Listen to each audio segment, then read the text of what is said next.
কেমন আছেন সবাই? আজকে চলে এসেছি ফলহারিণী অমাবস্যার একটি ভিডিও নিয়ে। এই ছবিগুলি সংগৃহীত তারাপীঠের মা তারার ছবি। সমস্ত রকম ফল দিয়ে মাকে সুন্দর করে সাজানো হয়েছে। ফলহারিণী অমাবস্যার একটি বিশেষ বৈশিষ্ট্য আছে। আজকের দিনে সমস্ত রকম ফল মাকে প্রদান করতে হয় এবং মা আমাদেরকে আমাদের ভালো মন্দ কাজের ফল প্রদান করেন। ভোরবেলা আমরা উঠে স্নান করে সবাই মিলে রেডি হয়ে গেছি, প্রস্তুত হয়ে গেছি। আমাদের পাড়া এটি খুব সুন্দর, আমার খুব ভালো লাগার জায়গা। দুটো টোটো চলে এসেছে। একদম ভোরের আলো এখনও ফোটেনি, অন্ধকার মতো আছে। এইটি আমার ছোট্ট এবং সুন্দর এবং আদুরের ভালোবাসা মাখানো আমার বাড়ি। না এটা আমার শ্বশুর বাড়ি, না এটা আমার বাপের বাড়ি, এটা সম্পূর্ণ আমাদের বাড়ি। এখানে আমরা এবার আস্তে আস্তে কিছুক্ষণ পরেই মন্দিরের দিকে রওনা হব। সঙ্গে থাকুন, দেখতে থাকুন কেমন লাগছে। ভালো লাগলে অবশ্যই জানাবেন। মায়ের মন্দিরে চলে এসেছি, কত সুন্দর মাতৃমূর্তিকায় সাজানো হয়েছে। সঙ্গে থাকুন আর দেখতে থাকুন। ভোরবেলায় মায়ের পুজো দেখার বিশেষ সুযোগ সুবিধা হয় না, এই নিয়ে আমি দুটো ভিডিও পোস্ট করলাম। যারা আমার আগের ভিডিওটি দেখেননি তারা অবশ্যই আগের দিনে দেখে নেবেন। সঙ্গে বাকি ভিডিওগুলো অবশ্যই দেখতে ভুলবেন না।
জ্যৈষ্ঠ মাসের অমাবস্যা তিথিতে ঠাকুর শ্রী শ্রী রামকৃষ্ণ পরমহংসদেব তার স্ত্রী মা শারদাকে ষোড়শী রূপে পুজো করেছিলেন এই আজকের দিনটিতে।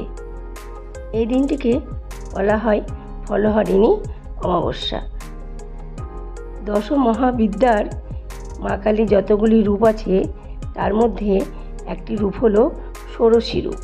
সেই ষোড়শী রূপে পুজো করেছিলেন ঠাকুর শ্রী শ্রী পরমহংসদেব। কেমন লাগলো আপনাদের এই ভিডিওটি অবশ্যই জানাবেন।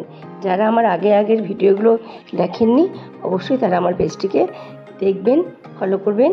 ভালো লাগলে অবশ্যই একটা লাইক কমেন্ট করে জানাবেন। সঙ্গে থাকুন আর দেখতে থাকুন। ভালো থাকুন, সুস্থ থাকুন। শোনা যায় আজকের দিনে মাকে একটি বিশেষ ফল অর্পণ করে নিজের মনের কোনো বাসনা জানাতে হয়। পরের বছর সেই ফলটিকে মাকে অর্পণ করে তবেই আবার খাওয়া যায়। একটি বছর এই ফলটি আর খাওয়া যায় না।